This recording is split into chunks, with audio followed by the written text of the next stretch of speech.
Hello, everyone. I am Kizzy Hammonds, and I am the program assistant for ELUM, the Behavioral Health Center of Excellence. We are broadcasting today to talk about CPT for PTSD and SMI.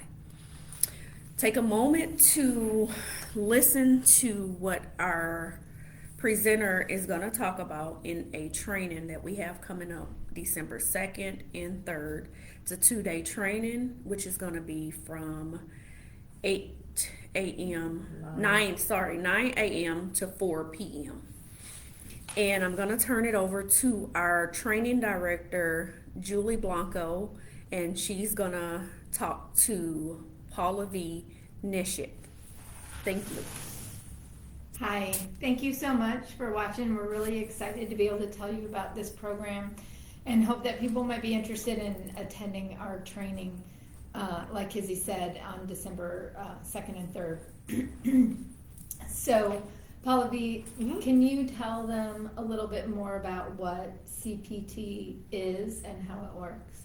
Yeah, so CPT stands for Cognitive Processing Therapy. It's been developed for the treatment of post-traumatic stress disorder, and it's been around since the early 1990s. The first edition of the manual came out in 1993, and basically the second edition came out in 2017. So a lot of work that's been done in the meantime. And as far as how it works, the key word is cognition, from cognitive, and it looks at the thoughts that people have about the trauma that they might have experienced, and what's the takeaway interpretation that they have from the event.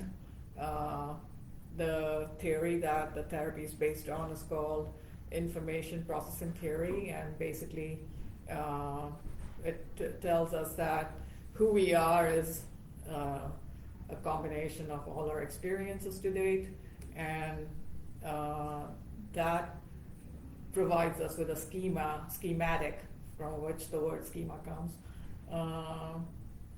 through which we interpret the event that occurs. And so a lot of the times, one example of the schematic or schema might be based on just word belief. So just word belief says good things happen to good people, bad things happen to bad people. Something bad happened to me, maybe it was my fault. So we tend to see a lot of self-blame with trauma victims, especially seeing that a lot with my work in PTSD and the seriously mentally ill population. The other end of the spectrum, we also tend to see overgeneralized beliefs. So the whole world is dangerous because of what happened. Can't trust anybody. So the goal in therapy is to use the tools of, for example, challenging questions worksheet, patterns of problematic thinking worksheets, challenging beliefs worksheets, and through the technique of, generally speaking, Socratic questioning, to help clients reach some more balanced thinking and thoughts about what happened, as opposed to the self-blame or the overgeneralized beliefs that we tend to see. So one example of that could be sometimes bad things can happen to good people, and the just world belief is just a myth. So that's pretty much what we have in a nutshell. Sorry about that. So you already mentioned that idea of the work that you've been doing for the past several years with the population of people who have serious persistent mental illness. And I was hoping you could talk a little bit more about that idea of why it's really important to study CPT, particularly with this population, this SMI population. Yeah, so basically rates of trauma in this population are very high, and rates of PTSD are also extremely high. And what we have seen as far as randomized controlled trials, cognitive behavior therapy does not seem to work as well for the psychotic spectrum disorders. Does work well with affective spectrum disorders.